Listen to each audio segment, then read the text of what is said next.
Brian and Kenzie in the morning. And Chicago's alternative all day. Q101. It's Brian and Kenzie on Q101, reminding you tomorrow at 8:20, we do Kenzie's Crimes. And Kenzie, what's on deck for tomorrow, Kenzie Crimes? Murder. Murder, drama, mystique. Yeah, obviously, but, to put it quite simply, this really got me because not only is this murder, this story is actually betrayal. Ooh. And even I was like, this has got to be such a one of the most cold-blooded things I have ever read. And it's almost like this individual got tricked.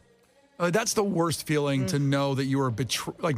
If you can sit back and look after your murder at what happened, like you're sitting there, you're dead, and you're looking at it, knowing you got betrayed has to be the worst. Walking in with it like an innocent mind, not prepared, not ready. It really, really threw me. And the people involved in this, all I'm going to say is one of them is a mother. It really threw me off, man. Crazy. That is Kenzie Crimes tomorrow at 8:20. It's a Chicagoland murder, mystery, drama. In Illinois, we'll give them that too in the whole area, Indiana, Wisconsin. But somewhere in our area, a deep dive into a crime that maybe you've heard about before. And a lot of times I've heard of them and I know a part of it, but Kenzie always enlightens and gives more on that. So something way more positive and as far as make you feel good is that you have helped us get up to 72,000 meals in the God Bless the Gravy, Brian and Kenzie 4th annual food drive. How about that? 72,000 meals, $24,000. Our goal was 30,000 meals, so you helped us crush that. And we're going to do this all the way through Giving Tuesday, which will be 2 weeks from tomorrow. So if we can get to 100,000 meals, we need about $9,000 to get to 100,000 meals to help out. Now, that's a lot of money, but had a challenge that happened accidentally at the end of the show on Friday, if you missed it. We were looking for $500 for me to drink all the beer that was here for myself and Kenzie to sample from the Festival of Wood and Beer-Aged Barrel-Aged Beer. It's at Credit Union One Arena this weekend. And our great people, Ray and Christine from the festival came in and we all sampled, myself and Kenzie, about 6 different beers. Yes. And as they were pouring them, we took our sips. We're on the air. We can't drink too much usually, Usually. But they poured all of them into one big solo cup. And Kenzie said, you should go on the air and say, if someone gives me $500 right now for the food drive, I will chug that. Take it to the head. Chug that. So that happened as a great lady named Gina, who works with Twin Anchors, that restaurant, best ribs in the city. Very awesome. Threw down $500 in about 10 seconds, and I chugged it. So if you want to go back, if you weren't here, here's what that sounded like on Friday, chugging that concoction. Cheers to the beer festival, and cheers to people that are helping people, saving lives with the food drive. Gina, Twin Anchors, best ribs in town. Thank you so much for donating. And cheers. Thank you, Gina. And I mean Gina. that. And thank you, Ray. Here we go. Take it to the head, Brian. This is not a pause. You cannot pause. You've talked a lot of smack about your drinking ability, and I want to see it. Oh, my God. You're not even breathing. Wow, Ray finished it. Holy cow. Ray's is gone. I'm a pro. Please don't throw up. God. You know what? Ray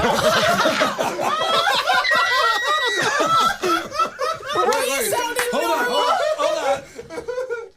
on. Are you okay? You know what?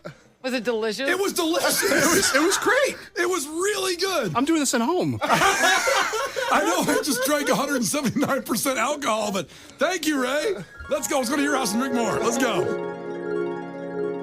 I got to say, we were at the end of the show there, so everybody knows for legality purposes, it was right at the end. And, it tasted great, the combination of those 6 high alcohol content beers. Some were 14%, and it tasted great. And I felt good. But then about 15 minutes later, boy, the alcohol hit me. And I had a nice buzz going on. I know, you started slurring. You were telling people what you were doing. You're like, Twin Anchors donated. I was like, okay. Yeah. I'm like, don't let him leave. Now, you can donate by texting GRAVY to 312-591-8300 right now and donate. If you have a challenge for us to do, we'll do it. And we got to get $9,000 more dollars. If you have a good challenge, because I would say, like, for either me, Brian, or Case, any of us are willing to do challenges on the show for, like, hey, I'll donate $500 if you blank, blank, blank. Now we'll be selective on some of those. Yeah, I'm not gonna shave my head. Everybody wants me to shave my head. I'm afraid my hair won't grow back if I shave my head, so I'm not gonna do that one. Mm-hmm. Are you gonna do that? Why would I do that? Out of the two of us, your hair is an inch long. It would grow back in a week to the length it is. So getting back to the chugging there, I drive to work, and then I give Case a ride home because we live in the same neighborhood. So I knew right then that I could not drive Case home. And so we took an Uber to his house. I went with him to his house first. And then the Uber left, and I realized, well, wait, I got to get home now. So I called another Uber. And if anybody's asking why I didn't drive home, Brian, in his state, was so hell-bent on taking an Uber, there was no reasoning with him. There was no, Brian, I'll drive you home and then walk. There was none of that. No. Brian was saying, we're taking an Uber home, and I said, yes, sir, yes, sir. Yeah, also, Case is afraid to drive in the city. Well, yeah, but, I would have done it for you. I know, but in my buzzed state, I thought I was really giggly, and I thought I was going to distract you when we were going to get in a head-on collision. That's kind of you what would I have thought. been giving me wet willies while we're on Lakeshore or something. Good call. But I want verification from you out there, our listeners, because so after I got in the second Uber, That's insane that you just didn't add a stop. This is how drunk you were. no, I just kind of got out. I thought, cool. And then I realized I'm not home. I love the idea of you ordering an Uber as yours is driving away. Yeah, like, wait. He's like, why isn't this guy going inside? Yeah, I'll give you more business. Wait. But here's what happened that's freaking me out. And I want somebody to please verify this for me because it was just beer. I don't know what was in the beer. It was delicious. 14% alcohol. But I'm in the second Uber now going home, and I saw the Blue Angels fly over. Okay. Now, the air show is in August. It's gone, and that's when you usually see them come through Chicago. Gone. Can anybody else verify that the Blue Angels flew over Chicago or the suburbs Now, Case on didn't Friday hear around this. Yeah, around like noon on Friday. Case didn't hear this, and I go, it was probably just a flight going to O'Hare. The planes do fly right over in that area. All of them coming in, they line up to go to O'Hare. No, I meant like a normal plane. Like just like a New York landing in Chicago on United. Can someone please verify that the Blue Angels flew over Chicago on Friday?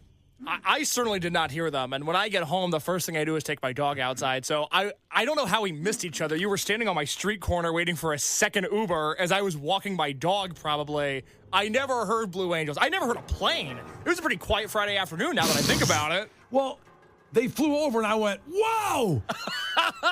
And the Uber driver didn't react. So I'm wondering if it didn't happen.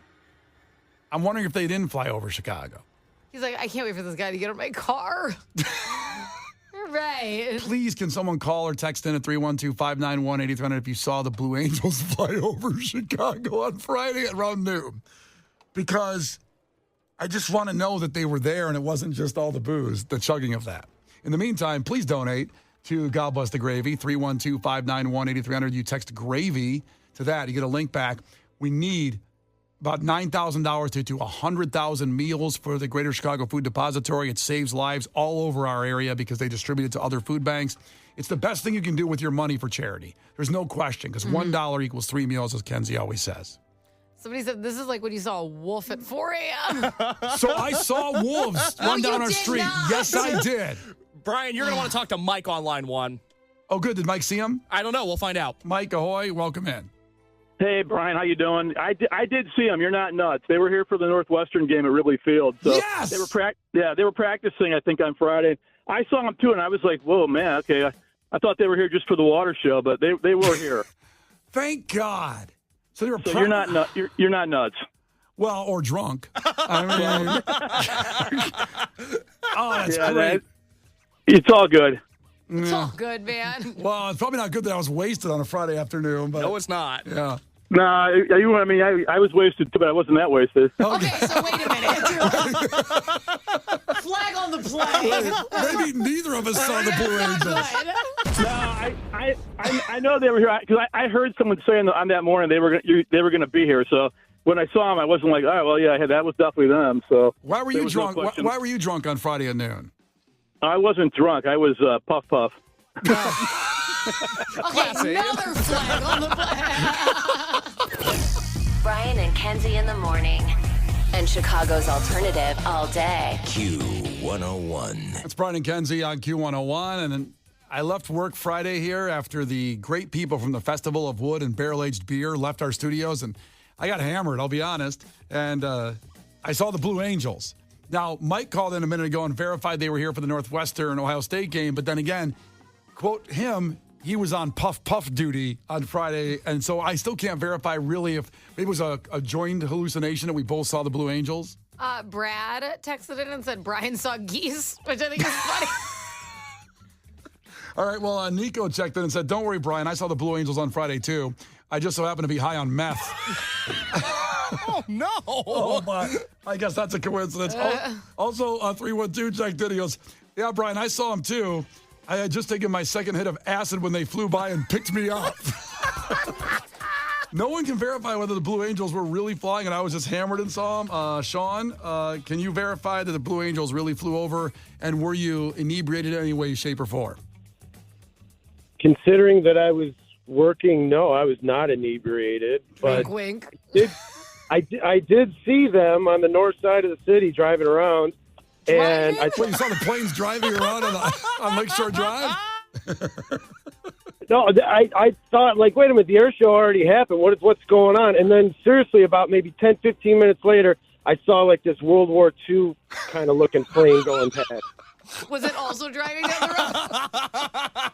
I didn't know what was going on. Oh, no. I bet. I don't know if I can believe him now.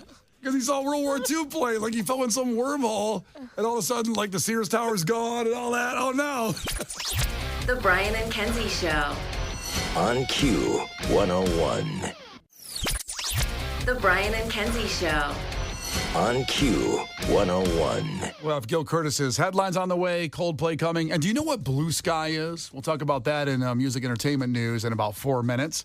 In the meantime, people still chiming in about I'm using quote fingers, Blue Angels that I saw fly over the city Friday because I was hammered from the beer fest people that came in. The Festival of Wood and Barrel-Aged Beer at Credit Union 1 Arena this weekend, November 22nd and 23rd, the most distinguished barrel-aged craft beer festival and competition on the continent.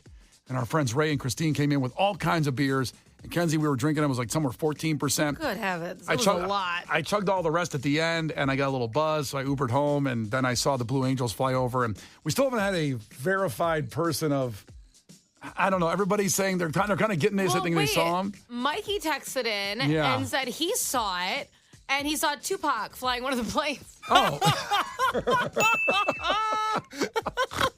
So that seems real. That seems real. No one of stature can verify. I love our listeners that are saying they saw it, but then they sabotage themselves.